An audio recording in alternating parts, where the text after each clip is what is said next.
അടുത്ത ദിവസം ജയകൃഷ്ണൻ അമ്മ ഭഗീരഥിയെ കണ്ടു. കഴിഞ്ഞ ദിവസം രാത്രിയിൽ നടന്ന കാര്യങ്ങളെല്ലാം അവരോട് പറഞ്ഞു. അതോടെ ഭഗീരഥിയുടെ മനസ്സിൽ കാര്യങ്ങളെല്ലാം ദേവൂട്ടി അറിഞ്ഞതിൽ അവർക്കും വലിയ സമാധാനം തോന്നി. ഇനി മുന്നോട്ടുള്ള കാര്യങ്ങളെക്കുറിച്ച് അവർ ജയകൃഷ്ണനോട് ചോദിച്ചു.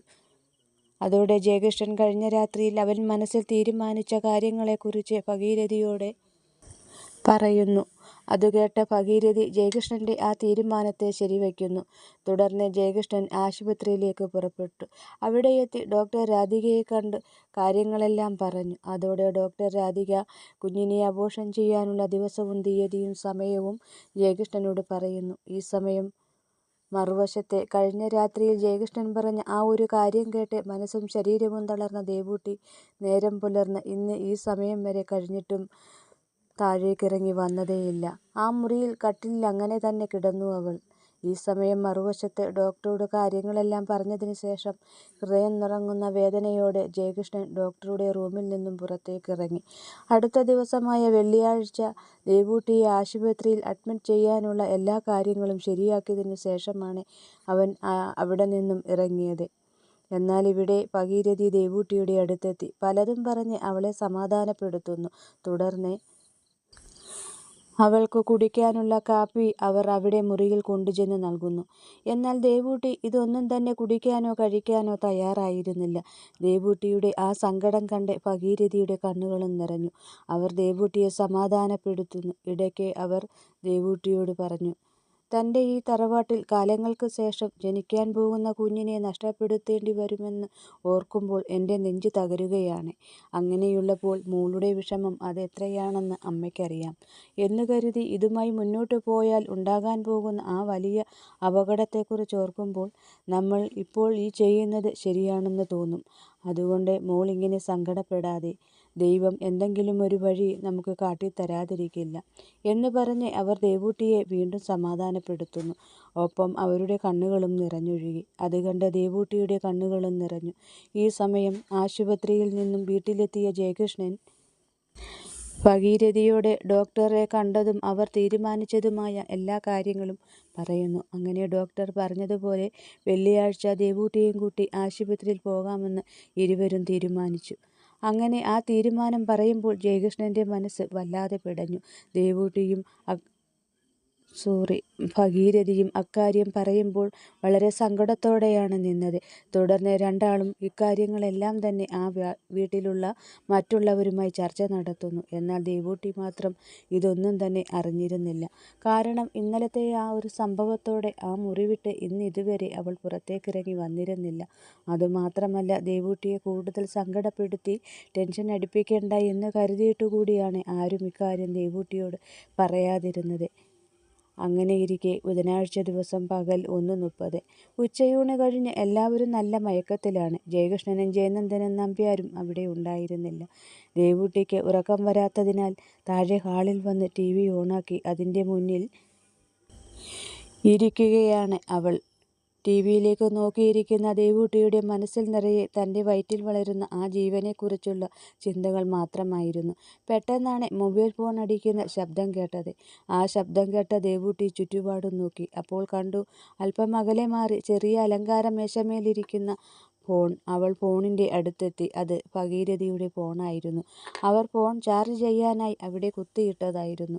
ദേവൂട്ടി ഫോൺ കയ്യിലെടുത്തു നോക്കി. അപ്പോൾ കണ്ടു നമ്പറിൻ്റെ ഭാഗത്തെ ഡോക്ടർ എന്നെഴുതിയിരിക്കുന്നു.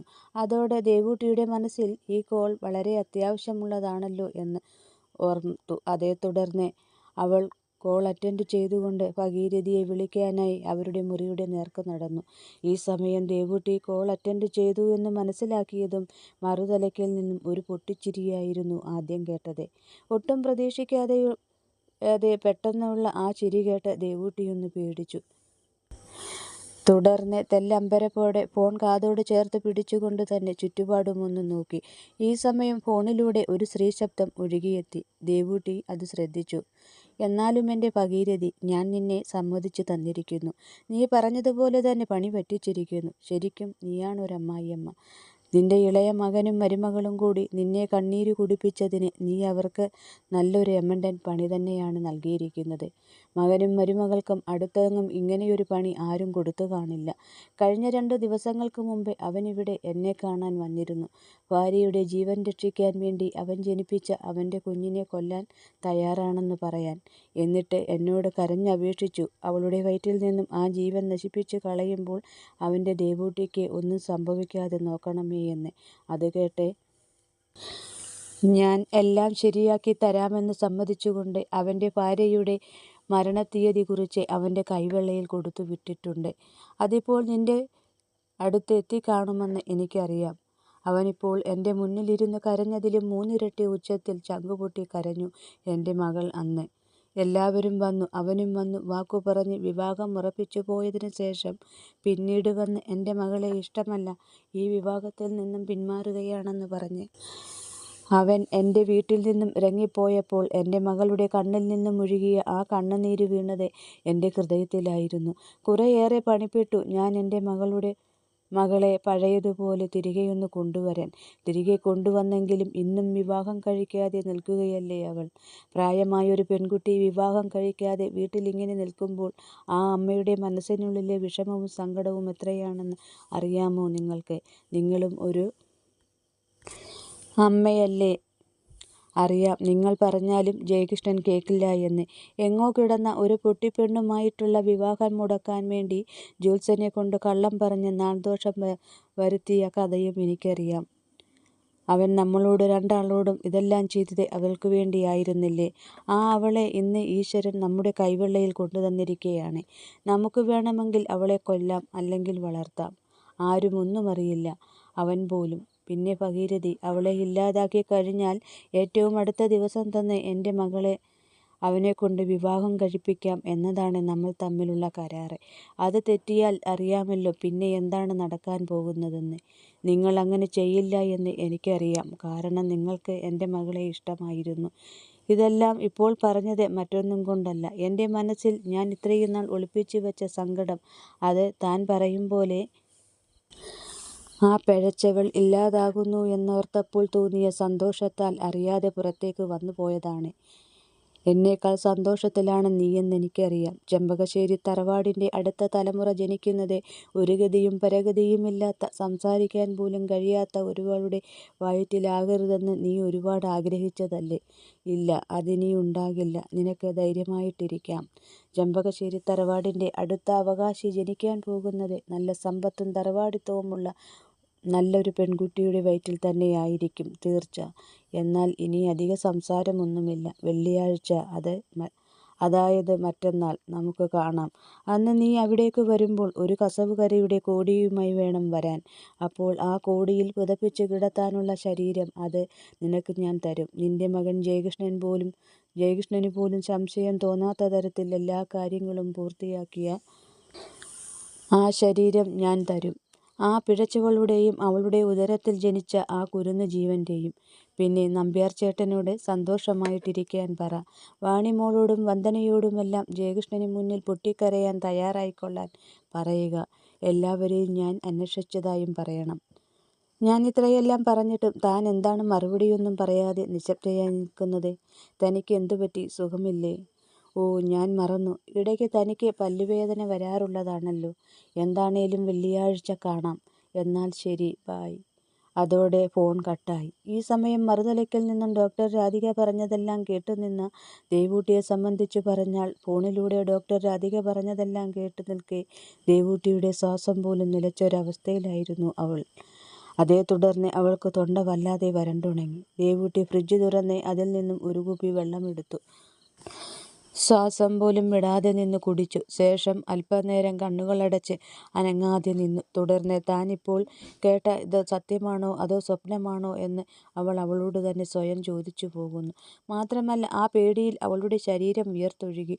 ആ ഒരു നിമിഷം ദേവൂട്ടി തൻ്റെ ശപിക്കപ്പെട്ട നാവുയർത്തി ഒന്നുറക്കെ കരയാൻ കഴിയാത്തതിൽ സ്വയം അവളെ തന്നെ ശപിച്ചു പോകുന്നു. മറുതലയ്ക്കൽ നിന്നും ഡോക്ടർ രാധിക പറഞ്ഞ കാര്യങ്ങളെല്ലാം കേട്ട് ദേവൂട്ടി അത്ര തന്നെ ഭയപ്പെട്ടു പോയിരുന്നു. ഒന്നുറക്കെ കരയാൻ പോലും കഴിയാതെ വിമ്മിഷ്ടപ്പെട്ടു നിന്ന അവൾ ഫോണുമായി മുകളിൽ മുറിയിലേക്ക് നടന്നു. മുകളിൽ തങ്ങളുടെ മുറിയിലെത്തി കഴിഞ്ഞിട്ടും അവളുടെ മനസ്സിനുള്ളിലെ പേടി മാറിയിരുന്നില്ല. ഒടുവിൽ പതിയെ പതിയെ മനസ്സ് ശാന്തമാക്കാൻ ശ്രമിച്ചു അവൾ. ഒടുവിൽ മനസ്സൊന്ന് ശാന്തമായി. അതോടെ അവളുടെ ആ പേടിയും തെല്ലൊന്നു കുറഞ്ഞു.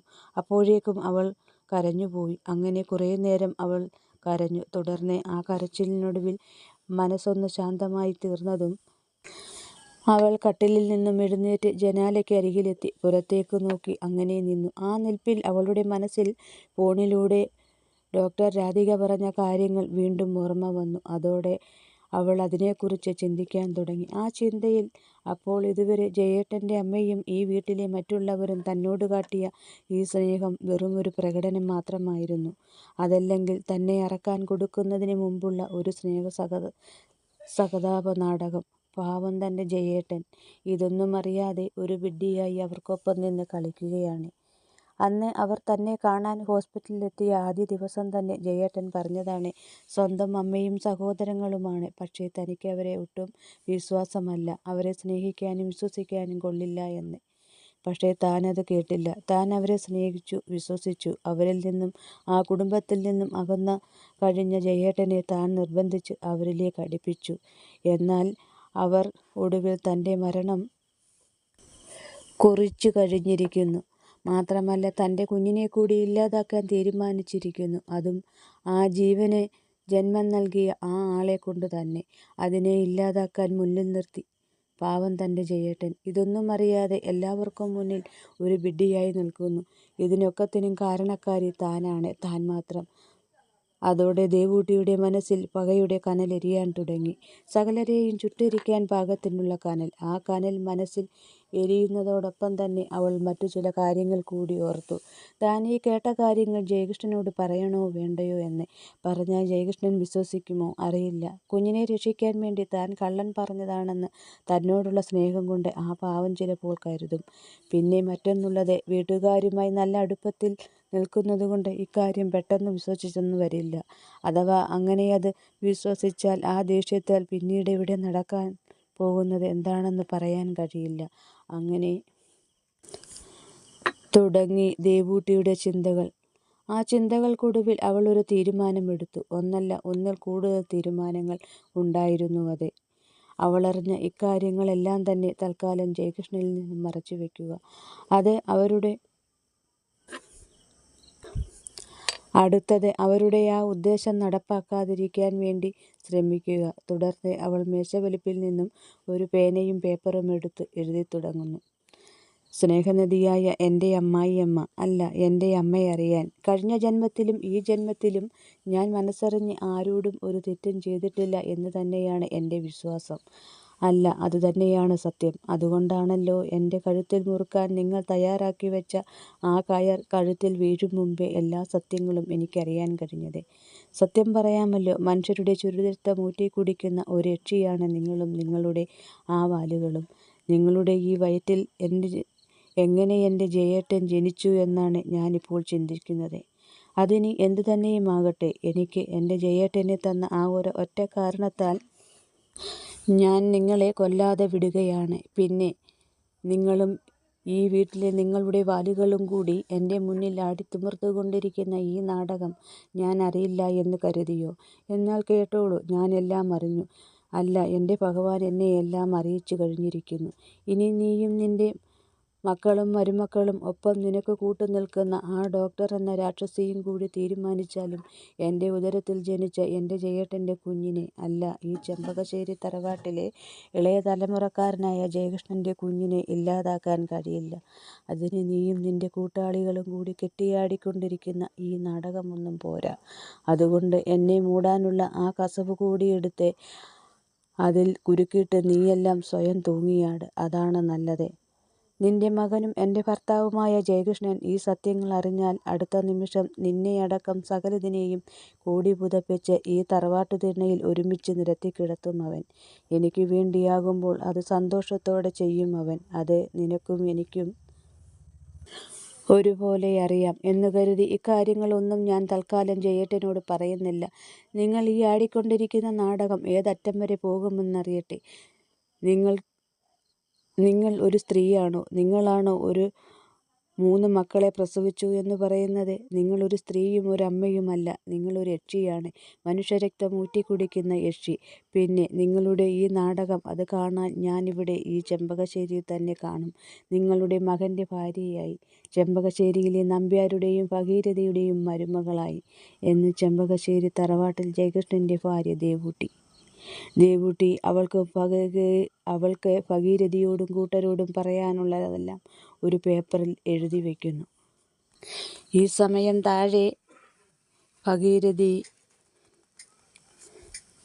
ഇതൊന്നും അറിയാതെ താൻ ചാർജ് കുത്തിയിട്ട ഫോൺ എടുക്കാനായി ഹാളിലെത്തി ഫോൺ കുത്തിയിട്ട ഭാഗത്ത് ഫോൺ നോക്കുന്നുവെങ്കിലും ഫോൺ അവിടെ കണ്ടില്ല. അതോടെ ഭഗീരഥി തൻ്റെ ഫോൺ തിരക്കി അന്വേഷണം തുടങ്ങി. ആ വീട്ടിലെ എല്ലാവരോടും അവർ തൻ്റെ ഫോൺ അന്വേഷിച്ചു. എന്നാൽ അവരാരും ഫോൺ എടുത്തില്ല എന്ന് പറഞ്ഞുകൊണ്ട് ഭഗീരഥിക്കൊപ്പം ഫോൺ തിരയാൻ തുടങ്ങി. ഇടയ്ക്ക് അവരുടെ ഫോണിലേക്ക് നന്ദൻ തൻ്റെ ഫോൺ പലതവണ വിളിച്ചു നോക്കി. എന്നാൽ ഫോൺ സ്വിച്ച് ഓഫാണ് എന്നാണ് പറഞ്ഞത്. അങ്ങനെ ഫോൺ അന്വേഷിച്ച ഭഗീരഥി ഒടുവിൽ മുകളിൽ ദേവൂട്ടിയുടെ അടുത്തുമെത്തി. വളരെയധികം സ്നേഹത്തോടും വാത്സല്യത്തോടും കൂടി അവർ ഒന്നും അറിയാത്ത ഒരാളെപ്പോലെ ദേവൂട്ടിയോട് അവരുടെ ഫോൺ കണ്ടിരുന്നോ എന്ന് ചോദിക്കുന്നു. എന്നാൽ ദേവൂട്ടി താൻ കണ്ടില്ല എന്ന് മറുപടിയും പറഞ്ഞു. അതോടെ അവർ താഴേക്ക് തിരിച്ചുപോയി. അവർ താഴെയെത്തി. അല്പം കഴിഞ്ഞതും ദേവൂട്ടി താഴെയെത്തി. ഈ സമയം അവളുടെ കൈവശം ഭഗീരഥിയുടെ ഫോണും ഭഗീരഥിക്ക് ദേവൂട്ടി എഴുതിയ ആ കത്തും ഉണ്ടായിരുന്നു. താഴെയെത്തിയ ദേവൂട്ടി ഭഗീരഥിയുടെ അടുത്തെത്തി ഒരു ചെറു പുഞ്ചിരിയോടെ അവരുടെ കയ്യിൽ ഇരുന്ന ആ ഫോണും കത്തും ഭഗീരഥിയുടെ കയ്യിൽ വെച്ചു കൊടുക്കുന്നു. എന്നിട്ട് തൻ്റെ ആംഗ്യഭാഷയിൽ ഭഗീരഥിയോട് സോറി പറയുന്നു. കാരണം ഭഗീരഥി ഫോൺ കയ്യിലുണ്ടോ എന്ന് അവൾ വന്ന് ചോദിച്ചപ്പോൾ തൻ്റെ കയ്യിലില്ല എന്ന് പറഞ്ഞതിനായിരുന്നു അവൾ ഭഗീരഥിയോട് സോറി പറഞ്ഞത്. എന്നാൽ ഇവിടെ ഫോൺ തിരിച്ചു കിട്ടിയ സന്തോഷത്തിലായിരുന്ന ഭഗീരഥി മറ്റൊന്നും ശ്രദ്ധിക്കാൻ നിൽക്കാതെ ഒരു ചെറു പുഞ്ചിരിയോടെ അവളുടെ മുഖത്തേക്കൊന്ന് നോക്കി നിശബ്ദമായി നിന്നു. തുടർന്ന് ഫോണുമായി മുറിയിലേക്ക് നടന്ന അവരുടെ മനസ്സിൽ അല്പം മുമ്പ് ഫോൺ ദേവൂട്ടിയുടെ കയ്യിലുണ്ടോ എന്ന് ചെന്ന് ചോദിച്ചപ്പോൾ ഇല്ല എന്ന് അവൾ എന്തിനാണ് പറഞ്ഞതെന്ന് ഒരു ചോദ്യം അവരുടെ മനസ്സിൽ ഉയർന്നു വന്നു. തുടർന്ന് ദേവൂട്ടി തൻ്റെ കയ്യിൽ കൊടുത്ത ആ പേപ്പർ എന്താണെന്ന് അവർ തുറന്നു നോക്കി. അപ്പോൾ കണ്ട് അതിലെന്തൊക്കെയോ എഴുതി വച്ചിരിക്കുന്നു. അതോടെ അത് ഒരു കത്താണെന്ന് അവൾക്ക് മനസ്സിലായി. അവർ അത് മടക്കി തിരികെ മുറിയിലേക്ക് നടന്നു. അവരുടെ മുറിയിലെ മേശവലിപ്പിൽ ആ കത്ത് വെച്ച ശേഷം തിരികെ ഹാളിലെത്തി. അന്ന് രാത്രി ഭക്ഷണം കഴിഞ്ഞ് മുറിയിലെത്തിയ ഭഗീരഥി മേശവലിപ്പ് തുറന്ന് ആ പേപ്പർ പുറത്തെടുത്തു. തുടർന്ന് തൻ്റെ ഭർത്താവ് നമ്പ്യാർക്കൊപ്പം വന്നിരുന്ന് ആ കത്ത് വായിക്കാൻ തുടങ്ങി. അങ്ങനെ ആ കത്ത് വായിക്കും തോറും ഭഗീരഥിയുടെ മനസ്സും ശരീരവും വല്ലാത്ത ഒരുതരം ചൂട് തോന്നി. ആ ചൂട് പിന്നീട് വിയർപ്പ് തുള്ളികളായി പതിയെ ഒഴുകിത്തുടങ്ങി. അങ്ങനെ കത്തിലെ ആദ്യത്തെ കുറച്ചു ഭാഗം വായിച്ചു കഴിഞ്ഞതോടെ ഭഗീരഥി പാതി ചത്തതുപോലെയായി തീർന്നിരുന്നു. എങ്കിലും ബാക്കി ഭാഗം കൂടി അവർ വായിക്കുന്നു. അങ്ങനെ ആ കത്ത് മുന്നോട്ട് വായിച്ചു പോകുന്തോറും ഭഗീരഥിയുടെ ശരീരവും മനസ്സും തളർന്നുകൊണ്ടേയിരുന്നു. ഒടുവിൽ ആ കത്ത് പൂർണ്ണമായും വായിച്ചു തീർന്നതും ഭഗീരഥി തീർത്തും ഒരു ജഡമായി തീർന്നു കഴിഞ്ഞിരുന്നു. കാരണം തങ്ങളുടെ ഇതുവരെയുള്ള എല്ലാ പ്ലാനും പദ്ധതികളും ദേവൂട്ടി അറിഞ്ഞു കഴിഞ്ഞിരിക്കുന്നു. ആ നിലയ്ക്ക് ഇനി അവരുടെ ഒരു പ്ലാനും നടക്കാൻ പോകുന്നില്ല എന്ന സത്യം മനസ്സിലാക്കിയതിൻ്റെ തളർച്ചയായിരുന്നു അത്. ഇത്രയും നാൾ തങ്ങൾ കഷ്ടപ്പെട്ടതെല്ലാം വെറുതെയായി പോയല്ലോ എന്നോർത്തപ്പോൾ അവർക്ക് അവരോട് തന്നെ പുച്ഛവും ദേഷ്യവും തോന്നിപ്പോകുന്നു. തുടർന്ന് ഇനി എന്തു ചെയ്യും എന്നോർത്തിരുന്ന അവരുടെ മനസ്സിലേക്ക് ജയകൃഷ്ണൻ്റെ മുഖം ഓർമ്മ വന്നു.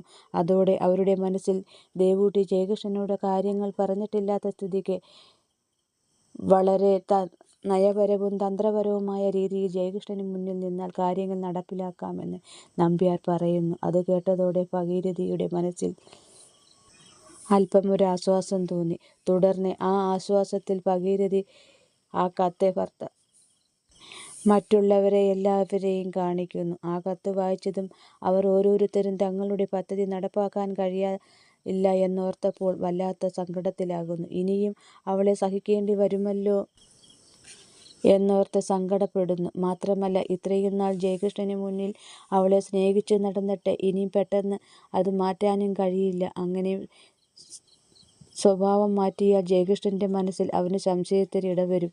അങ്ങനെ അവന്റെ മനസ്സിൽ സംശയത്തിനിട വന്നാൽ ഒക്കെ തകിടം മറിയും എന്ന് മാത്രമല്ല, അവൻ ആരും അറിയാതെ കാര്യങ്ങളെല്ലാം അറിയാൻ ശ്രമിക്കും. ഒടുവിൽ കാര്യങ്ങളെല്ലാം അറിഞ്ഞു കഴിയുമ്പോൾ ദേവൂട്ടിൽ കത്തിൽ എഴുതിയതുപോലെ ഈ ഹാളിനുള്ളിൽ ഇവിടെയുള്ള സകലരെയും വെള്ളപുതപ്പിച്ച് കിടത്തും അവൻ. അതോടെ ഭഗീരഥിയും കൂട്ടരും ജയകൃഷ്ണന്റെയും ദേവൂട്ടിയുടെയും മുന്നിൽ ശരിക്കും പെട്ടു എന്ന് തന്നെ വേണം പറയാൻ. എന്നാൽ ഇവിടെ അന്ന് വൈകിട്ട് ഇക്കാര്യങ്ങളൊന്നും അറിയാത്ത ജയകൃഷ്ണൻ ജോലി കഴിഞ്ഞ് ചെമ്പകശ്ശേരിയിലെത്തി. ഈ സമയം ദേവൂട്ടി മുകളിൽ മുറിയിലെ ജനാലയ്ക്കരികിൽ വന്നു നിന്ന് പുറത്തേക്ക് നോക്കി നിൽക്കുകയാണ്. അങ്ങനെ ജനലഴികളിലൂടെ പുറത്തേക്ക് നോക്കി നിൽക്കുന്ന ദേവൂട്ടിയുടെ മനസ്സിൽ ഈ പകൽ നടന്ന സംഭവത്തെക്കുറിച്ചുള്ള ചിന്തകളായിരുന്നു. അതിനാൽ ജയകൃഷ്ണൻ മുറിയിലേക്ക് വന്നത് അവൾ അറിഞ്ഞിരുന്നില്ല. എന്നാൽ ഇതൊന്നും അറിയാതെ വന്ന ജയകൃഷ്ണന്റെ മനസ്സിൽ തൻ്റെ കാലൊച്ചയൊന്ന് പടിവാതിക്കൽ കേൾക്കുമ്പോൾ തന്നെ തൻ്റെ അടുത്തേക്ക് ഓടിയെത്താറുള്ള ദേവൂട്ടി ഇന്ന് താൻ വന്ന് മുറിയിൽ കയറിയിട്ടും നിശബ്ദയായി നിൽക്കുന്നത് കണ്ടപ്പോഴേ ജയകൃഷ്ണന്റെ മനസ്സിൽ താൻ വന്നത് ദേവൂട്ടി അറിഞ്ഞിട്ടില്ല എന്ന് അവന് മനസ്സിലായി. അതോടെ ജയകൃഷ്ണൻ താൻ വന്നതറിയാതെ ജനലഴികളിലൂടെ പുറത്തേക്ക് നോക്കി നിൽക്കുന്ന ദേവൂട്ടിയുടെ അരികിലെത്തി. അവളെ തന്നെ നോക്കിക്കൊണ്ട് നിശബ്ദനായി അങ്ങനെ നിന്നു. എന്നാൽ ഇന്ന് പകൽ മനസ്സിലേറ്റ മുറിവിൻ്റെ വേദനയിലും ചിന്തയിലും സ്വയം മറന്നു നിൽക്കുന്ന ദേവൂട്ടിയുണ്ടോ ജയകൃഷ്ണൻ തനിക്കരികിൽ വന്നു നിൽക്കുന്നത് അറിയുന്നു. രണ്ടാളും അങ്ങനെ നിൽക്കെ ഇടയ്ക്ക് സ്വബോധം വന്ന ദേവൂട്ടിക്ക് തൻ്റെ പിന്നിൽ ജയകൃഷ്ണൻ വന്നു നിൽക്കുന്നതായി തോന്നി. അവൾ പെട്ടെന്ന് തിരിഞ്ഞു നോക്കി. അപ്പോൾ കണ്ടു തന്നെ നോക്കി നിൽക്കുന്ന ജയകൃഷ്ണനെ. ഒരു നിമിഷം എന്തു ചെയ്യണമെന്നറിയാതെ അവൾ ജയകൃഷ്ണന്റെ മുഖത്തേക്ക് നോക്കി നിശബ്ദയായി നിന്നു. അത് കണ്ട ജയകൃഷ്ണൻ മുറിയിൽ വന്നിട്ട് അല്പസമയമായി. ഇത് എവിടെയായിരുന്നു? ഒറ്റയ്ക്കിരുന്ന് നെയ്തുകൂട്ടിയ സ്വപ്നത്തിൽ ഈ പാവം ഞാൻ ഉണ്ടായിരുന്നോ? ജയകൃഷ്ണൻ ഒരു ചെറു പുഞ്ചിരിയോടെ അവളെ ദേഷ്യം പിടിപ്പിക്കാനായി ദേവൂട്ടിയോട് ചോദിക്കുന്നു. എന്നാൽ ജയകൃഷ്ണന്റെ ആ ചോദ്യത്തിന് മറുപടിയൊന്നും പറയാതെ നിശബ്ദയായി നിന്ന് അവനെ നോക്കി നിൽക്കുകയാണ് ദേവൂട്ടി. അങ്ങനെ അവനെ നോക്കി നിൽക്കുന്ന ദേവൂട്ടി പെട്ടെന്ന് അവൻ്റെ അടുത്തേക്ക് വന്നു അവനെ കെട്ടിപ്പിടിച്ചുകൊണ്ട് അവൻ്റെ മാറത്തേക്ക് പറ്റിച്ചേർന്ന് കിടന്നു. അത് കണ്ട ജയകൃഷ്ണൻ ദേവൂട്ടിയെ വിളിച്ചു. ഏയ് ദേവു, ഇന്ന് എന്തു പറ്റി എന്ന് പറഞ്ഞുകൊണ്ട്. അതെ, പിന്നെ ശരീരം അപ്പടി വിയർപ്പിൻ്റെ ഗന്ധമാണ്. അതിനാൽ ഈ മുഷിഞ്ഞ ഡ്രസ്സൊന്ന് മാറി മേൽ കഴുകിയിട്ട് വരട്ടെ. എന്നാൽ അവൻ പറഞ്ഞതും വാക്കുകളൊന്നും തന്നെ ദേവൂട്ടി കേട്ടില്ല. പകരം ദേവൂട്ടി അവനിലേക്ക് കൂടുതൽ ചേർന്ന് നിന്നു. അങ്ങനെ ജയകൃഷ്ണനിലേക്ക് ചേർന്ന് നിൽക്കുന്ന ദേവൂട്ടിയുടെ മനസ്സിൽ താൻ അറിഞ്ഞതും കേട്ടതുമായിട്ടുള്ള കാര്യങ്ങളെക്കുറിച്ചുള്ള അടക്കാൻ കഴിയാത്ത സങ്കടവും പേടിയുമായിരുന്നു. എന്നാൽ അത് ജയകൃഷ്ണൻ അറിയരുതെന്ന ഒറ്റ കാരണത്താൽ നിറഞ്ഞു തൂകാൻ വെമ്പൽ കൊണ്ടുനിന്ന കണ്ണുനീർമേഘങ്ങളെ മനസ്സിൽ അടക്കി നിർത്തിക്കൊണ്ട് അവൾ അങ്ങനെ അവനെ നിന്നു. അങ്ങനെ അവനെ ചേർന്ന് നിൽക്കെ അവളുടെ മനസ്സിലെ ആ നൊമ്പരത്തിന് അല്പമൊരാശ്വാസം തോന്നി. ഒടുവിൽ മനസ്സിലെ ആ നീറ്റലിന് തെല്ലൊന്നു മാറ്റം വന്നു എന്ന് മനസ്സിലാക്കിയ അവൾ അവനിൽ നിന്നും വിട്ടകന്നു. ശേഷം താഴെ അടുക്കളയിലെത്തി ഒരു ഗ്ലാസ് ചായയുമായി തിരികെ മുറിയിലെത്തി. ആ ചായ ജയകൃഷ്ണന് നൽകിക്കൊണ്ട് അവൻ കുളി കഴിഞ്ഞു വരുമ്പോൾ മാറിയിടാനുള്ള ഡ്രസ്സും മറ്റും എടുത്തു വെച്ചു. ഈ സമയങ്ങളിലെല്ലാം ജയകൃഷ്ണൻ ദേവൂട്ടിയെ ശ്രദ്ധിച്ചുകൊണ്ടേയിരുന്നു. അങ്ങനെ അവളെ ശ്രദ്ധിച്ചുകൊണ്ട് നിൽക്കുന്ന ജയകൃഷ്ണന്റെ മനസ്സിൽ ദേവൂട്ടിയുടെ പെരുമാറ്റത്തിൽ പതിവില്ലാത്തൊരു ചെറിയ മാറ്റം വന്നിട്ടുണ്ടോ എന്നൊരു സംശയം തോന്നി. പക്ഷേ അക്കാര്യം ജയകൃഷ്ണൻ അവളോട് ചോദിക്കുകയോ പറയുകയോ ചെയ്തിരുന്നില്ല. പകരം അവൻ അവളോട് ചോദിച്ചത് മറ്റൊന്നായിരുന്നു. ദേവൂട്ടിക്ക് അവനോട് എന്തെങ്കിലും പറയാനുണ്ടോ എന്ന്. എന്നാൽ അത് കേട്ട ആ ഒരു നിമിഷം ദേവൂട്ടിയുടെ മനസ്സൊന്ന് ആടിയുലഞ്ഞു. ആ ഉലച്ചിലിൽ താൻ അറിഞ്ഞ കാര്യങ്ങൾ ജയേട്ടനോട് പറയണമോ വേണ്ടയോ എന്ന് ആലോചിച്ചു നോക്കി. ഒടുവിൽ അത് വേണ്ട എന്ന് തീരുമാനിച്ചു അവൾ. തുടർന്ന് അങ്ങനെ ഒന്നും തന്നെ ഇല്ല എന്ന മറുപടിയും പറഞ്ഞു അവൾ. പിന്നീട് ഇരുവരും പതിവ് പോലെ സംസാരിച്ചിരുന്നു. മറ്റു കാര്യങ്ങളുമായി മുന്നോട്ടു നീങ്ങി. എന്നാൽ ദേവൂട്ടിയുടെ മനസ്സിൽ തൻ്റെ മുഖമൊന്നു വാടിയാൽ അത് ജയേട്ടൻ പെട്ടെന്ന് തിരിച്ചറിയും. അങ്ങനെയുള്ളപ്പോൾ താൻ അറിഞ്ഞ കാര്യങ്ങൾ ജയേട്ടൻ അറിയാതിരിക്കണമെങ്കിൽ തൻ്റെ മനസ്സിൽ അതിനെക്കുറിച്ചുള്ള ഒരു ചിന്തകളും ഉണ്ടാകാൻ പാടില്ല. ജയേട്ടൻ തൻ്റെ അടുത്തുള്ളപ്പോഴെങ്കിലും അതൊന്നും മറക്കാൻ ശ്രമിക്കുന്നതായിരിക്കും നല്ലത്. അവൾ അറിഞ്ഞ കാര്യങ്ങൾ ജയകൃഷ്ണനിൽ നിന്നും മറച്ചു വയ്ക്കാൻ തീരുമാനിച്ച ദേവൂട്ടി ഇങ്ങനെയുള്ള കുറച്ചു കാര്യങ്ങൾ കൂടി ശ്രദ്ധിക്കാൻ തീരുമാനിക്കുകയും ചെയ്യുന്നു. ഇതിനിടെ ഭഗീരഥി ഡോക്ടർ രാധികയെ വിളിച്ചു, ദേവൂട്ടി നമ്മൾ നടത്താൻ തീരുമാനിച്ചിരിക്കുന്ന എല്ലാ കാര്യങ്ങളും അറിഞ്ഞിരിക്കുന്നുവെന്നും ഒപ്പം അവൾ അറിഞ്ഞ കാര്യത്തിൻ്റെ ആ അഭിപ്രായം ഒരു കത്തിലൂടെ തങ്ങളെ എഴുതി അറിയിച്ച കാര്യങ്ങളുമെല്ലാം രാധികയോട് വള്ളി പുള്ളി വിടാതെ പറയുന്നു. അത് കേട്ട രാധിക തെല്ല് ദേഷ്യത്തോടെ ഇക്കാര്യങ്ങളെല്ലാം ദേവൂട്ടി എവിടെ വെച്ച് എങ്ങനെ അറിഞ്ഞു എന്ന് ഭഗീരഥിയോട് ചോദിച്ചു. ഈ സമയം ഫോണിലൂടെ ദേഷ്യത്തോടെയുള്ള രാധികയുടെ ആ ചോദ്യം കേട്ട ഭഗീരഥി കഴിഞ്ഞ ദിവസം പകൽ ഡോക്ടർ ഭഗീരഥിക്ക് ചെയ്ത ആ ഫോൺ കോൾ അറ്റൻഡ് ചെയ്തത് ദേവൂട്ടിയായിരുന്നുവെന്നും അതിലൂടെ ഡോക്ടർ തന്നെയാണ് ദേവൂട്ടിയോടെ കാര്യങ്ങളെല്ലാം പറഞ്ഞതെന്നും പറയുന്നു. അത് കേട്ടതോടെ ഡോക്ടർ രാധിക എന്തു ചെയ്യണമെന്നറിയാതെ നിശബ്ദയായി തീർന്നു. അവരുടെ ആ നിശബ്ദതയിൽ നിന്നും രാധികയുടെ മനസ്സ് മനസ്സിലാക്കിയ ഭഗീരഥി അവരെ സമാധാനപ്പെടുത്തിക്കൊണ്ട് തുടർന്നു. ഇത് കേട്ട് രാധിക വിഷമിക്കേണ്ടതില്ല. കാരണം അവൾ അറിഞ്ഞ കാര്യങ്ങൾ ഒന്നും തന്നെ അവൾ ജയകൃഷ്ണനോട് പറഞ്ഞിട്ടില്ല. അതിനാൽ ഇത് ഒന്നും തന്നെ അറിയില്ല. ആ നിലയ്ക്ക് നമുക്ക് ജയകൃഷ്ണനിലൂടെ കാര്യങ്ങൾ മുന്നോട്ട് നീക്കാം. അതിനാൽ നിരാശപ്പെടേണ്ട കാര്യമൊന്നുമില്ല. പിന്നെ ഡോക്ടർ നാളെ പകൽ ജയകൃഷ്ണനെ അവിടേക്കൊന്ന് വിളിക്കണം. എന്നിട്ട് ഞാൻ പറയാൻ പോകുന്ന ഈ കാര്യങ്ങൾ ജയകൃഷ്ണനോട് പറയണം എന്ന് പറഞ്ഞുകൊണ്ട് ഭഗീരഥി അവർ മനസ്സിൽ നെയ്തുകൂട്ടിയ ആ കാര്യങ്ങൾ ഡോക്ടർ രാധികയോട് പറയുന്നു. ഭഗീരഥി രാധികയ്ക്ക് പറഞ്ഞുകൊടുത്ത ആ കാര്യങ്ങൾ മറ്റൊന്നുമായിരുന്നില്ല. ഞാൻ എന്ന് വെച്ചാൽ അവൻ്റെ അമ്മയായ ഭഗീരഥി ഈ കുഞ്ഞിനെ നശിപ്പിച്ചു കളയണ്ട എന്ന് ഫോൺ ചെയ്ത് പറഞ്ഞതായി പറയണം. ഈ സമയം അത് കേൾക്കുന്ന ജയകൃഷ്ണൻ അതിൻ്റെ കാരണം തിരക്കും. അപ്പോൾ ഡോക്ടർ രാധിക പറയണം, ദേവൂട്ടി അവൾ കുഞ്ഞിനെ നശിപ്പിക്കണ്ട എന്ന് പറഞ്ഞ് ഭഗീരഥിയുടെ കാല് പിടിച്ചു കരഞ്ഞു അത്രേ. അങ്ങനെ അവളുടെ ആ സങ്കടം കണ്ട് വിഷമിച്ച ഭഗീരഥിയെന്ന് ഞാൻ അതിനെ തുടർന്നാണ് ഡോക്ടറെ വിളിച്ചതെന്നും പറയണം. അതോടെ ബാക്കി കാര്യങ്ങൾ ജയകൃഷ്ണൻ നോക്കിക്കൊള്ളും. ഇതായിരുന്നു ദേവൂട്ടിയെ ഇല്ലാതാക്കാനുള്ള ഭഗീരഥിയുടെയും കൂട്ടരുടെയും അവസാനത്തെ തന്ത്രം. അതിനാൽ വളരെ സൂക്ഷ്മതയോടെ വേണം കാര്യങ്ങൾ മുന്നോട്ട് കൊണ്ടുപോകേണ്ടതും എന്ന് പറഞ്ഞുകൊണ്ട് ഭഗീരഥി ഫോൺ കട്ട് ചെയ്തു. അടുത്ത ദിവസം ഭഗീരഥി പറഞ്ഞതനുസരിച്ച് ഡോക്ടർ രാധിക ജയകൃഷ്ണനെ ഹോസ്പിറ്റലിലേക്ക് വിളിക്കുന്നു. വളരെ വിഷമത്തോടെയായിരുന്നു രാധിക ജയകൃഷ്ണനെ അവിടേക്ക് വിളിച്ചത്. ഡോക്ടർ ഫോൺ ചെയ്ത് വിളിച്ചതിൻ പ്രകാരം ജയകൃഷ്ണൻ ഹോസ്പിറ്റലിലെത്തുന്നു. അതോടെ രാധിക ഭഗീരഥി പറഞ്ഞ കാര്യങ്ങൾ അതേപടി ജയകൃഷ്ണനോട് പറയുന്നു. തുടർന്ന് ജയകൃഷ്ണൻ അവിടെ നിന്നിറങ്ങാൻ തുടങ്ങവേ രാധിക ഇത്രയും കൂടി ജയകൃഷ്ണനോട് പറഞ്ഞു. ദേവൂട്ടിക്ക് സമ്മതമല്ല എങ്കിൽ അവൾ ഈ കുഞ്ഞിനെ പ്രസവിക്കട്ടെ എന്നും പിന്നെ ബാക്കിയൊക്കെ വരുന്നിടത്ത് വെച്ച് കാണാമെന്നും ദൈവം നമ്മളെ കൈവിടില്ല എന്നും പറഞ്ഞ് അവനെ സമാധാനിപ്പിക്കുകയും ചെയ്യുന്നു. ഈ സമയം അവർ പറഞ്ഞതെല്ലാം കേട്ട് നിശബ്ദനായി നിന്ന ജയകൃഷ്ണൻ മറുപടിയൊന്നും പറഞ്ഞില്ല. അന്ന് വൈകിട്ട് വീട്ടിലെത്തിയ ജയകൃഷ്ണൻ ദേവൂട്ടി അറിയാതെ അമ്മ ഭഗീരഥിയെ കണ്ടു. ഡോക്ടർ രാധിക അവനോട് പറഞ്ഞ കാര്യങ്ങളെല്ലാം അവൻ അവരോട് പറയുന്നു. അത് കേട്ട ഭഗീരഥി വളരെയധികം വിഷമത്തോടെ, അതേ ജയ, അവൾക്ക് ഈ കുഞ്ഞിനെ കളയാൻ ഒട്ടും താല്പര്യമില്ല. അവൾക്ക് എന്ത് സംഭവിച്ചാലും ഈ കുഞ്ഞിനെ പ്രസവിക്കണമെന്ന് തന്നെയാണ് എന്നോട് പറഞ്ഞത്. അത്രമാത്രം അവൾ നിന്നെയും നിൻ്റെ ഈ കുഞ്ഞിനെയും നമ്മുടെ തറവാടിനെയും സ്നേഹിക്കുന്നുണ്ട്. പാവം, പക്ഷേ എന്തു ചെയ്യാം, ഇങ്ങനെയൊരു ദുർവിധി അതിന് വന്നുപോയല്ലോ എൻ്റെ ഭഗവതി എന്ന് പറഞ്ഞ് അവർ പറയുന്നു. അത് പറയുമ്പോൾ ഭഗീരഥിയുടെ കണ്ണുകളും നിറഞ്ഞു. എന്നാൽ അത് കേട്ടുനിന്ന ജയകൃഷ്ണൻ ഭഗീരഥിയോടെ, അപ്പോഴമ്മയും പറയുന്നത് ഈ കുഞ്ഞിനെ പ്രസവിക്കണം എന്ന് തന്നെയാണോ? അല്ല, ഒരിക്കലുമല്ല. അവളുടെ ആ വിഷമം കണ്ടപ്പോൾ എനിക്ക് വിഷമം തോന്നിപ്പോയി. കാരണം ഞാനും ഒരു സ്ത്രീയും അമ്മയുമല്ലേ, അതാണ്. എന്നാൽ ഞാൻ തീരുമാനിച്ചു കഴിഞ്ഞു, നാളെ 10 മണിയോടെ ആശുപത്രിയിൽ പോകാൻ. അതിനാൽ അവിടേക്ക് പോകാൻ അമ്മ തയ്യാറായിക്കോ. ദേവൂട്ടിയെ അവിടേക്ക് കൊണ്ടുവരുന്ന കാര്യം ഞാൻ ഏറ്റു എന്ന് പറഞ്ഞ ശേഷം പിന്നീട് ഒന്നും പറയാൻ നിൽക്കാതെ ജയകൃഷ്ണൻ അവിടെ നിന്നും മുകളിൽ അവൻ്റെ മുറിയിലേക്ക് നടന്നു. ഈ സമയം ജയകൃഷ്ണൻ ജയകൃഷ്ണനു മുന്നിൽ അവനെ യാതൊരുവിധ സംശയവും തോന്നാൻ ഇട നൽകാത്ത തരത്തിൽ തൻ്റെ നാടകം ആടിത്തിമിർത്ത സന്തോഷത്തിലായിരുന്നു ഭഗീരഥി. ഒപ്പം ദേവൂട്ടിയെ ജയകൃഷ്ണൻ ആശുപത്രിയിലേക്ക് കൊണ്ടുവരാമെന്നും അവനിൽ നിന്നും കിട്ടിയ ആ ഉറപ്പും കേട്ടതോടെ അവരുടെ ആ സന്തോഷം ഇരട്ടിയായി. അതുകൊണ്ട് തന്നെ ചൂടാറും മുമ്പേ ഭഗീരഥി ആ സന്തോഷവാർത്ത ഡോക്ടർ രാധികയോടും തൻ്റെ കൂട്ടരോടും പറയുന്നു. അതോടെ അത് കേട്ട ഡോക്ടർ രാധികയടക്കം സകലരുടെയും മനസ്സുകൾ നിറഞ്ഞു നിന്ന ആ നിരാശ മാറി. ആ സ്ഥാനത്ത് ഇപ്പോൾ സന്തോഷം മാത്രമായി.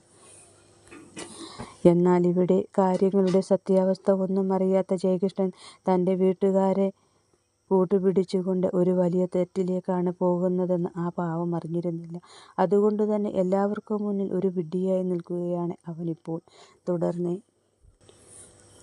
മുറിയിലെത്തിയ ജയകൃഷ്ണൻ ദേവൂട്ടിയോട് താനറിഞ്ഞ കാര്യങ്ങളെക്കുറിച്ച് യാതൊന്നും തന്നെ അവളോട് ചോദിക്കുകയോ അതേക്കുറിച്ച് സംസാരിക്കുകയോ ചെയ്തിരുന്നില്ല. ആ രാത്രി വളരെ സന്തോഷത്തോടെ കഴിഞ്ഞുപോയി ഇരുവരും. അടുത്ത ദിവസം വെള്ളിയാഴ്ച. ഇന്നാണ് ദേവൂട്ടിയെയും കൊണ്ട് ജയകൃഷ്ണൻ ഹോസ്പിറ്റലിൽ പോകുന്ന ദിവസം. ഇപ്പോൾ സമയം 10 മണി. ജയകൃഷ്ണൻ ഉറങ്ങിക്കിടക്കുന്ന ദേവൂട്ടിയെ വിളിച്ചുണർത്തി. 2 ദിവസമായി ദേവൂട്ടിക്ക് നല്ല ക്ഷീണമുണ്ടായിരുന്നു. അതിനാൽ രാവിലെ അല്പം വൈകിയായിരുന്നു അവൾ ഉണർന്നു വരുന്നത്. അതിനാൽ ആയിരുന്നു ജയകൃഷ്ണൻ ദേവൂട്ടിയെ വിളിച്ചുണർത്തിയത്. എന്നാൽ ദേവൂട്ടിയാകട്ടെ അല്പനേരം കൂടി കിടന്നോട്ടെ എന്ന് പറഞ്ഞുകൊണ്ട് കണ്ണുകളടച്ച് വീണ്ടും കിടന്നു. അതോടെ ജയകൃഷ്ണൻ അല്പനേരം കൂടി കിടന്നോട്ടെ എന്ന് കരുതി പിന്നീട് അവളെ ശല്യം ചെയ്യാതെ താഴെ ഹാളിലേക്ക് നടന്നു. ഹാളിലെത്തി പത്രം വായിക്കാനിരുന്നു. എന്നാൽ അത് കണ്ടുകൊണ്ട് അവിടേക്കെത്തിയ ഭഗീരഥി അല്പം മുമ്പ് ഡോക്ടർ നിങ്ങൾ ഇറങ്ങിയോ എന്ന് ചോദിച്ചുകൊണ്ട് വിളിച്ചിരുന്നതായി ജയകൃഷ്ണനോട് പറയുന്നു. ഒപ്പം ഇനി ഇങ്ങനെ ഇരുന്ന് വൈകാതെ ദേവൂട്ടിയെയും കൂട്ടി ഒരുങ്ങി വരാൻ പറയുന്നു. അത് കേട്ട ജയകൃഷ്ണൻ മുകളിൽ അവൻ്റെ മുറിയിലേക്ക് നടന്നു. ജയകൃഷ്ണൻ മുറിയിൽ ചെല്ലുമ്പോൾ ദേവൂട്ടി ഉണർന്ന് ബാത്റൂമിൽ കുളിക്കുകയാണ്. അതോടെ ജയകൃഷ്ണൻ ഡ്രസ്സ് മാറി ഒരുങ്ങി. ഈ സമയം കുളി കഴിഞ്ഞ് ബാത്റൂമിൽ നിന്നും പുറത്തേക്ക് ഇറങ്ങി വന്ന ദേവൂട്ടി ഒന്നും അറിയാത്ത ഒരാളെ പോലെ ജയകൃഷ്ണൻ്റെ മുഖത്തേക്ക് നോക്കി പുഞ്ചിരിച്ച ശേഷം ഒരുങ്ങി നിൽക്കുന്ന ജയകൃഷ്ണനോട് ജയേട്ടൻ കോളേജിലേക്ക് പോകാൻ ഒരുങ്ങിക്കഴിഞ്ഞോ എന്ന് തൻ്റെ ആംഗ്യഭാഷയിൽ ചോദിച്ചുകൊണ്ട് പെട്ടെന്ന് മുറിയിൽ നിന്നും പുറത്തേക്കിറങ്ങി. ഈ സമയം അത് കണ്ടു നിൽക്കുന്ന ജയകൃഷ്ണൻ പെട്ടെന്ന് ദേവൂട്ടിയെ വിളിച്ചു. ദേവു, താനിത് എവിടേക്കാ പോകുന്നത്? ഇന്നല്ലേ നമുക്ക് ഹോസ്പിറ്റലിൽ പോകേണ്ട ദിവസം. താനത് മറന്നോ? ദേ വേഗം ചെന്ന് റെഡിയാകുക. താഴെ അമ്മ ഇപ്പോഴേ ഒരുങ്ങിക്കഴിഞ്ഞിരിക്കുന്നു. നമ്മളെ രണ്ടാളെയും കാത്തിരിക്കുകയാണ് അവിടെ. അത് കേട്ട ദേവൂട്ടിയുടെ മനസ്സിൽ അപ്പോൾ അവർ മനസ്സിൽ കണക്കുകൂട്ടി പറഞ്ഞതുപോലെ ഒരുങ്ങി കാത്തിരിക്കുകയാണ്. തണുത്തു മരവിച്ച് വെള്ളപുതപ്പിച്ചു കിടത്തിയിരിക്കുന്ന തൻ്റെ വയറ്റിൽ വളരുന്ന ആ കുഞ്ഞു ജീവൻ്റെയും ജഡം കാണാൻ. എന്നിട്ടോ പാവം ഇതൊന്നും അറിയാതെ ജയേട്ടൻ തന്നെയും കുഞ്ഞിനെയും നഷ്ടപ്പെട്ട ദുഃഖത്തിൽ ആരോടും ഒന്നും മിണ്ടാതെ മരിച്ചു കിടക്കുന്ന തന്നെയൊന്ന് കാണാൻ പോലും നിൽക്കാതെ ഒരു ഭ്രാന്തനെ പോലെ ഈ മുറിക്കുള്ളിൽ കതകടച്ച് അതിനുള്ളിൽ സർവ്വതും നഷ്ടപ്പെട്ട് തളർന്നു കിടക്കും. ഈ സമയം താഴെ ആ അമ്മയും മക്കളും തൻ്റെ മരണം പടക്കം പൊട്ടിച്ച് ആഘോഷിക്കും. ഒപ്പം നാട്ടുകാരെയും ബന്ധുക്കളെയും ബോധ്യപ്പെടുത്താൻ വേണ്ടി കൂട്ടക്കരച്ചിലെന്ന ആ നാടകം അതിമനോഹരമായി ആടും. അങ്ങനെ വരുമ്പോൾ ഈ മനുഷ്യമൃഗങ്ങളെ ആരും സംശയിക്കില്ലല്ലോ. എന്നാൽ ഇപ്പറഞ്ഞ കാര്യങ്ങളെല്ലാം നടക്കണമെങ്കിൽ താൻ മരിക്കണം. ആ മരണം അവർ കാണണം. അങ്ങനെയെങ്കിൽ അവരുടെ ആ വലിയ ആഗ്രഹം ഒന്ന് മാറ്റിപ്പിടിക്കാൻ തന്നെയാണ് തൻ്റെ ശ്രമം. അതുകൊണ്ട് അതിൻ്റെ ആദ്യപടിയായി ജയകൃഷ്ണൻ പറഞ്ഞ ആ വാക്കുകൾ കേട്ട് പുറത്തേക്കിറങ്ങിയ ദേവൂട്ടി തിരികെ മുറിയിലേക്ക് കയറി വന്നു. ശേഷം അലമാര തുറന്ന് അതിനുള്ളിൽ നിന്നും രണ്ടായി മടക്കിയ ഒരു പേപ്പർ എടുത്തു അത് ജയകൃഷ്ണൻ്റെ കൈകളിൽ കൊടുത്തുകൊണ്ട് അത് വായിക്കാൻ പറയുന്നു. ശേഷം അവൾ അവിടെ നിന്നും തിരികെ പുറത്തേക്കിറങ്ങി താഴേക്ക് നടന്നു പോവുകയും ചെയ്തു. പടികളിറങ്ങി അവൾ താഴേക്ക് ചെല്ലുമ്പോൾ കണ്ടു ഭഗീരഥി ഒരുങ്ങി റെഡിയായി താഴെ ഇരിക്കുന്നത്. ചുണ്ടിൽ പുച്ഛമാർന്നൊരു പുഞ്ചിരിയോടെ ദേവൂട്ടി പടികളിറങ്ങി താഴേക്ക് ചെന്നു. ഈ സമയം വീട്ടിലിടുന്ന ഡ്രസ്സിൽ ചുണ്ടിൽ പുച്ഛമാർന്നൊരു പുഞ്ചിരിയോടെ താഴേക്ക് ഇറങ്ങി വരുന്ന ദേവൂട്ടിയെ കണ്ട ഭഗീരഥി വല്ലാതെ അപഹാസ്യയായി തീർന്നു. ഒപ്പം ദേവൂട്ടിയുടെ ആ പുച്ഛത്തോടെയുള്ള നോട്ടത്തിന് മുന്നിൽ തലകുനിച്ച് ചിരിക്കേണ്ടി വന്നു അവർക്ക്. താഴേക്ക് ഇറങ്ങി വന്ന ദേവൂട്ടി അവിടെ നിന്നും നേരെ പുറത്തേക്കിറങ്ങി അവൾ എപ്പോഴും പോയിരിക്കാറുള്ള ആ തണൽമരച്ചുവട്ടിലെ ബെഞ്ചിൽ ചെന്നിരുന്നു. അവിടേക്ക് ചെന്നിരുന്നപ്പോഴേക്കും ദേവൂട്ടിയുടെ മിഴികൾ നിറഞ്ഞൊഴുകി. ഒപ്പം ആ മനസ്സിൽ പണമുള്ളവരുടെ മുന്നിൽ തന്നെപ്പോലെ പണമില്ലാത്ത പാവപ്പെട്ട പെൺകുട്ടികളുടെ ജീവനും ജീവിതത്തിനും ഒരു വിലയുമില്ല. അതുകൊണ്ടാണല്ലോ ഇവർ തന്നെ കൊല്ലാൻ ശ്രമിക്കുന്നത്. തങ്ങൾ പണമില്ലാത്തവരായി ജനിച്ചത് താൻ ചെയ്ത തെറ്റുകൊണ്ടാണോ? ദേവൂട്ടി സ്വയം ചോദിച്ചു പോകുന്നു. എന്നിട്ടോ തന്നെ സ്നേഹിച്ചതിൻ്റെ പേരിൽ ആ പാവം മനസ്സറിയാതെ ഒരു കൊലയാളിയായി തീരുന്നു. അവൻ ജീവന് തുല്യം സ്നേഹിച്ച അവൻ്റെ ഭാര്യയെയും അവൻ്റെ അവൻ ജീവന് തുല്യം സ്നേഹിച്ച അവൻ്റെ ഭാര്യയുടെയും അവൻ്റെ കുഞ്ഞിൻ്റെയും കൊലയാളിയായി. ഭഗവാനെ, ഇതൊന്നും വേണ്ടിയിരുന്നില്ല. അന്ന് ഈ ബന്ധത്തിൽ നിന്നും പിന്മാറിയാൽ മതിയായിരുന്നു. എല്ലാം അറിയാവുന്ന നീ എന്തേ അന്ന് ഈ ബന്ധത്തിൽ നിന്നും എന്നെയും എൻ്റെ ജയേട്ടനെയും പിന്തിരിപ്പിക്കാതിരുന്നത്? അപ്പോൾ നീയും ഞങ്ങളെ ചതിക്കുകയായിരുന്നു അല്ലേ? ദേവൂട്ടി മനസ്സിലെ വിഷമങ്ങൾ അവളുടെ ഭഗവാനോട് പറയുകയും ചോദിക്കുകയും ചെയ്തുകൊണ്ട് വിങ്ങിപ്പൊട്ടി കരഞ്ഞു പോകുന്നു.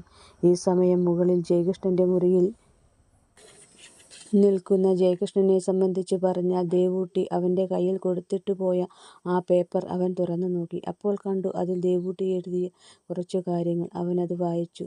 ജയേട്ടാ, ഞാൻ ഇന്ന് ഹോസ്പിറ്റലിലേക്ക് പോകാൻ വരില്ല.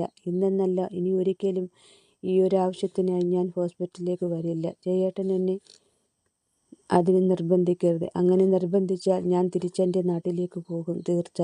ജയേട്ടൻ ഭയപ്പെടുന്നത് പോലെ എൻ്റെ ജീവന് ഒരാപത്തും വരില്ല എന്ന് എനിക്ക് ഉറപ്പുണ്ട്. അങ്ങനെയുള്ളപ്പോൾ ഞാൻ എന്തിനാണ് എൻ്റെ കുഞ്ഞിനെ നശിപ്പിക്കുന്നത്? അത് ദൈവം നമുക്ക് തന്ന നിധിയല്ലേ. അതിനെ ഇല്ലാതാക്കണമെന്ന് ചിന്തിക്കുന്നത് പോലും പാവമാണ്. എനിക്കറിയാം എന്നോടുള്ള ജയേട്ടൻ്റെ സ്നേഹക്കൂടുതൽ കൊണ്ടാണ് ജയേട്ടൻ ഇതെല്ലാം ചെയ്യണതെന്ന്. എന്നാൽ ജയേട്ടൻ ഭയക്കുന്നത് പോലെ എനിക്കൊന്നും സംഭവിക്കില്ല. നമ്മളെ ഒന്നിപ്പിച്ച എൻ്റെ ഭഗവാൻ എനിക്കൊന്നും വരുത്തത്തില്ല. അതിന് സമ്മതിക്കില്ല. അതുകൊണ്ട് ജയേട്ടൻ എന്നോട് ക്ഷമിക്ക്. ഈയൊരു കാര്യത്തിൽ എന്നെ നിർബന്ധിക്കരുത്. പിന്നെ ഞാൻ ഈ ചെയ്യുന്നത് ജയേട്ടനെ ധിക്കരിച്ചതായി തോന്നുന്നുണ്ടെങ്കിൽ ഞാൻ എൻ്റെ ജയേട്ടനോട് മാപ്പ് ചോദിക്കുന്നു. ജയേട്ടാ, 1000 മാപ്പ്. നമുക്ക് ജനിക്കാൻ പോകുന്ന നമ്മുടെ കുഞ്ഞിനെ ഓർത്തെങ്കിലും ഈ പാപം ചെയ്യാൻ നിർബന്ധിക്കരുത്. ജയേട്ടാ, ഞാൻ വരില്ല. അത് വായിച്ചു തീർന്നതും ജയകൃഷ്ണൻ എന്ത് ചെയ്യണമെന്നോ പറയണമെന്നോ അറിയാൻ കഴിയാത്തൊരവസ്ഥയിൽ ആയിത്തീർന്നു അവൻ. ആ പേപ്പറും കയ്യിൽ പിടിച്ചുകൊണ്ട് കുറേ നേരം അങ്ങനെ നിന്നിടത്ത് തന്നെ നിന്നു പോകുന്നു. തുടർന്ന് അവൻ താഴേക്ക് വന്നു. ഈ സമയം ഭഗീരഥി ജയകൃഷ്ണനെയും കാത്ത് താഴെ തന്നെ ഉണ്ടായിരുന്നു. അവൻ താഴെ എത്തിയതും ഭഗീരഥിയോട് അങ്ങോട്ടെന്തെങ്കിലും പറയുന്നതിന് മുമ്പേ അവർ ജയകൃഷ്ണനോട് പറഞ്ഞു, നീ ഒന്നും ഇങ്ങോട്ട് പറയേണ്ടതില്ല. അവൾ വരില്ല അല്ലേ? അതെ എന്ന അർത്ഥത്തിൽ ജയകൃഷ്ണൻ തലകുലുക്കി. സാരമില്ല, നീ വിഷമിക്കേണ്ട.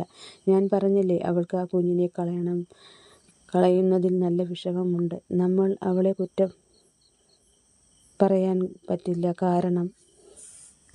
കാരണം എന്തുകൊണ്ട് തന്നെയാണെങ്കിലും അമ്മയാകാനുള്ള അവളുടെ ആഗ്രഹത്തെയല്ലേ നമ്മൾ ഇല്ലാതാക്കുന്നത്. കുറച്ചു ദിവസങ്ങൾ കൂടി ഇതിങ്ങനെ മുന്നോട്ട് പോകട്ടെ. ഇതിനിടയ്ക്ക് നമുക്ക് അവളറിയാതെ ഇതിനെ നശിപ്പിക്കാൻ സാധിക്കുമോ എന്ന് ഡോക്ടറോട് ചോദിക്കാം. എന്നിട്ട് തീരുമാനിക്കാം. ഭഗീരഥി ദേവൂട്ടി ചെയ്ത ഈ കാര്യത്തെ ന്യായീകരിച്ചുകൊണ്ട് ജയകൃഷ്ണനെ സമാധാനപ്പെടുത്തിക്കൊണ്ടും തൻ്റെ മുന്നിൽ നിൽക്കുന്ന ജയകൃഷ്ണന് മുന്നിൽ നല്ല ഒരു അമ്മയും അമ്മായിയമ്മയുമായി അഭിനയിക്കുന്നു.